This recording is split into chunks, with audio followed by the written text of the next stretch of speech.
తరుణ్ భాస్కర్ ప్రస్తుతం దర్శకుడిగా హీరోగా ఇండస్ట్రీలో ఎంతో బిజీగా గడుపుతున్నారు. పెళ్లిచూపులు అనే సినిమా ద్వారా దర్శకుడుగా ప్రేక్షకులకు పరిచయం అయిన ఈయన ప్రస్తుతం హీరోగా ఓం శాంతి శాంతి సినిమా ద్వారా ప్రేక్షకుల ముందుకు రాబోతున్నారు. ఈ సినిమా జనవరి 30వ తేదీ విడుదల కాబోతున్న నేపథ్యంలో పెద్ద ఎత్తున ప్రమోషన్ కార్యక్రమాలను నిర్వహిస్తున్నారు. ఈ సినిమా ప్రమోషన్ కార్యక్రమాలలో భాగంగా తరుణ్ భాస్కర్ వరుస ఇంటర్వ్యూలలో పాల్గొంటున్నారు. ఒక ఇంటర్వ్యూ సందర్భంగా తరుణ్ భాస్కర్ కు విక్టరీ వెంకటేష్ తో సినిమా గురించి ప్రశ్నలు ఎదురయ్యాయి. వెంకటేష్ తో నా సినిమా ఆగిపోలేదు. తరుణ్ భాస్కర్ దర్శకుడిగా కొనసాగుతున్న సమయంలో విక్టరీ వెంకటేష్ తో సినిమా చేయబోతున్నట్లు ప్రకటించారు. అయితే కొన్ని కారణాల వల్ల ఈ సినిమా తెరపైకి రాలేదు. తరుణ్ భాస్కర్ నటుడిగా పలు సినిమాలలో బిజీగా ఉండటం వల్ల వెంకటేష్ తో చేయాల్సిన సినిమా ఆగిపోయింది అంటూ గతంలో ప్రచారం జరిగింది. అయితే ఓం శాంతి ప్రమోషన్లలో భాగంగా వెంకటేష్ తో సినిమా గురించి ప్రశ్నలు ఎదురవడంతో తరుణ్ భాస్కర్ చేసిన కామెంట్స్ ప్రస్తుతం వైరల్ అవుతున్నాయి. వెంకటేష్ తో తాను చేయాలనుకున్న సినిమా ఆగిపోలేదని తరుణ్ భాస్కర్ క్లారిటీ ఇచ్చారు.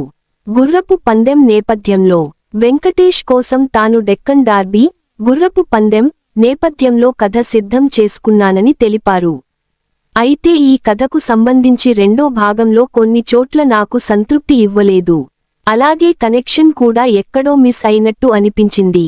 అందుకే ఈ సినిమాని అక్కడితో ఆపివేశానని తెలిపారు. సమయం దొరికినప్పుడు ఈ స్క్రిప్ట్ పూర్తి చేస్తానని తరుణ్ భాస్కర్ వెల్లడించారు. ఇలాంటి గుర్రపు పందెం నేపథ్యంలో వెంకటేష్ తో సినిమా చేయడానికి ఇదే సరైన సమయం అని తరుణ్ భాస్కర్ తెలిపారు. వెంకటేష్ తో సినిమా ఆగిపోలేదని ఈయన చెప్పడంతో ఎప్పటికైనా వెంకటేష్ తో తరుణ్ భాస్కర్ ఈ కథతో సినిమా చేస్తారని స్పష్టమవుతుంది. వెంకటేష్ ఆదర్శ కుటుంబం మూవీ. ఇక వెంకటేష్ ప్రస్తుతం వరుస సినిమాలలో నటిస్తూ కెరియర్ పరంగా ఎంతో బిజీగా ఉన్నారు. గత ఏడాది సంక్రాంతికి వస్తున్నాం వంటి సినిమాతో సూపర్ సక్సెస్ అందుకున్న ఈయన ఈ ఏడాది సంక్రాంతికి చిరంజీవి నటించిన మన శంకర్ వరప్రసాద్ గారు సినిమాలో చిన్న పాత్రలో నటించి ప్రేక్షకుల ముందుకు వచ్చారు. ప్రస్తుతం త్రివిక్రమ్ శ్రీనివాస్ డైరెక్షన్లో ఆదర్శ కుటుంబం అనే సినిమా షూటింగ్ పనులలో బిజీగా ఉన్న సంగతి తెలిసిందే. ఈ సినిమా ఈ ఏడాది ప్రేక్షకుల ముందుకు రాబోతోంది. ఈ సినిమా అనంతరం అనిల్ రావిపూడితో వెంకటేష్ మరో సినిమా చేయబోతున్నారు. ఈ సినిమా తరువాతనే తరుణ్ భాస్కర్ తో ఉండొచ్చని తెలుస్తోంది. ఇక తరుణ్ భాస్కర్ ప్రస్తుతం హీరోగా కొనసాగుతూనే మరోవైపు దర్శకుడిగా ఈ నగరానికి ఏమైంది సినిమా సీక్వెల్ షూటింగ్ పనులలో బిజీగా ఉన్న సంగతి తెలిసిందే.